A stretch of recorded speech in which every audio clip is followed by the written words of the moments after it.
रात के करीब 12 बजे के आसपास का वक्त रहा होगा। जंगल की तरफ से एक बच्चे की चीखने की और चिल्लाने की आवाजें आ रही थी। 5-7 मिनट तक जब लगातार ये आवाजें आ रही थी, इसी बीच में कुछ लोग खेतों पर भी थे।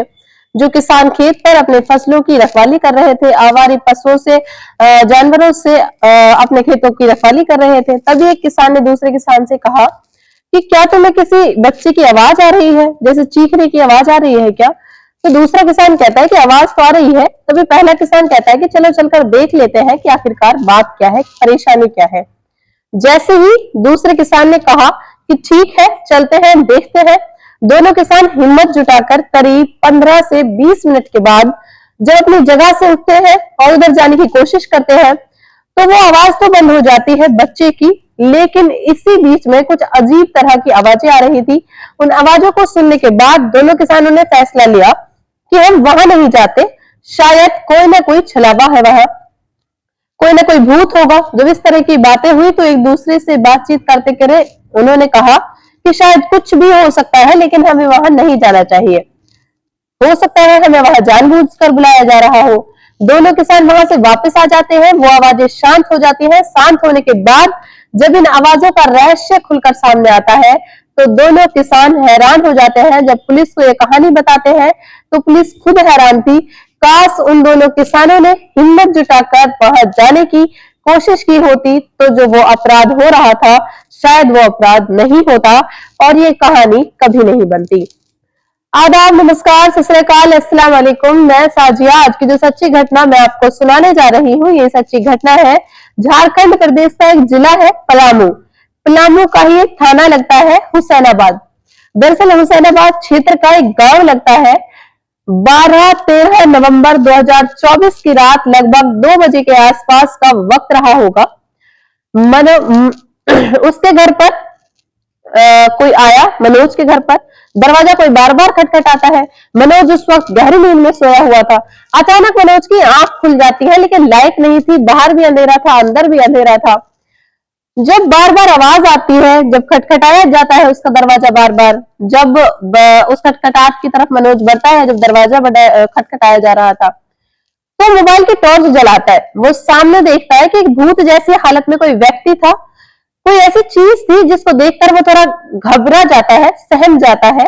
दरअसल बिल्कुल नग्न अवस्था में, बाल बिखरे हुए थे। उसे पहले ही दृष्टि में ऐसा लगा जैसे कि कोई भूत हो, कोई अजीब तरह की आहट हो। उसने जैसे ही दरवाजा खोला था, ठीक वैसे ही दरवाजा उसने बंद कर दिया। तुरंत अपने घर के अंदर जाता है, बाकी सब लोगों को वो अलर्ट कर देता है। कहता है कि बाहर कुछ ना कुछ खतरा है, कोई ना कोई जरूर है, बाहर कोई नहीं जाएगा, बाहर आवाज लग रही है। फिर इसके बाद फिर से दरवाजा बार बार खटखटाया जा रहा था।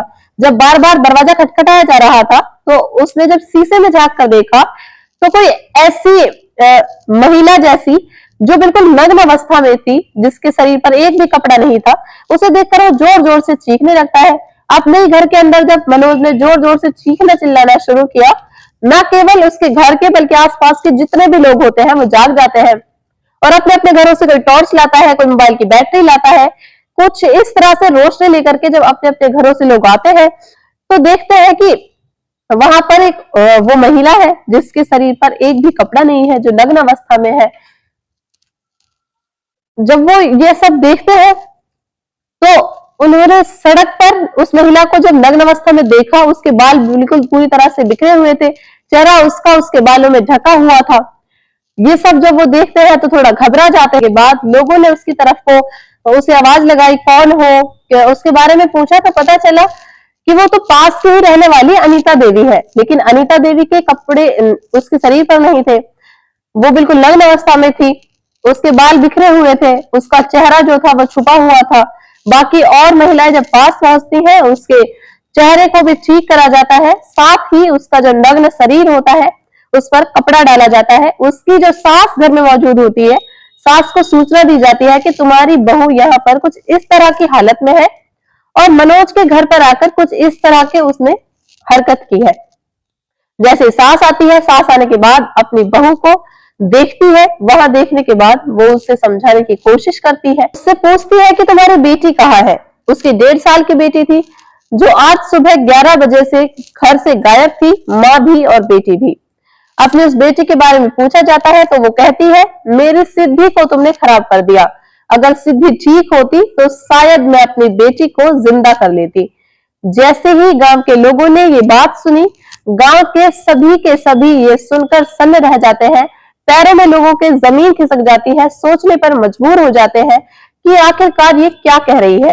सास ने फिर पूछा कि आखिरकार बेटी कहाँ है। उसने कहा कि बेटी तो अब नहीं है। अगर आपने मेरी सिद्धि को पूरा कर दिया होता तो शायद मैं उसे जिंदा कर लेती। जैसे ये बात गांव वालों ने सुनी, गांव वाले भौचक्के रह जाते हैं, हैरान रह जाते हैं। ये सुनने के बाद गांव के लोग सीधा जंगल की तरफ जाने लगते हैं। उस इलाके की तरफ जिस तरफ से रोने की, चीखने चिल्लाने की आवाजें आ रही थी। 2 बजे का ये वाक्य था। 2 से 3, 4 कब बज जाते हैं, दिन कब निकल आता है, ये पता ही नहीं चल पाता। लेकिन वो जगह नहीं मिलती जहां पर चीखने और चिल्लाने की आवाजें आ रही थी। तभी किसानों को ये बात पता चलती है और वो किसान भी मौके पर वहां पहुंचते हैं। आने के बाद जब पास में आकर देखते हैं तो वहां पर कुछ चूड़ियां पड़ी हुई थी, नींबू पड़े हुए थे, चाकू पड़ा था, सीसा पड़ा था, सिंदूर पड़ा था, कुछ इस तरह से तंत्र मंत्र की चीजें पड़ी थी। तभी गांव के लोग वहां इकट्ठा होते हैं। इकट्ठा होने के बाद अब चारों तरफ देखने की कोशिश करते हैं कि वहां पर कुछ ब्लड के निशान भी जरूर है। मामले की सूचना पुलिस को दी जाती है। पुलिस मौके पर पहुंचती है।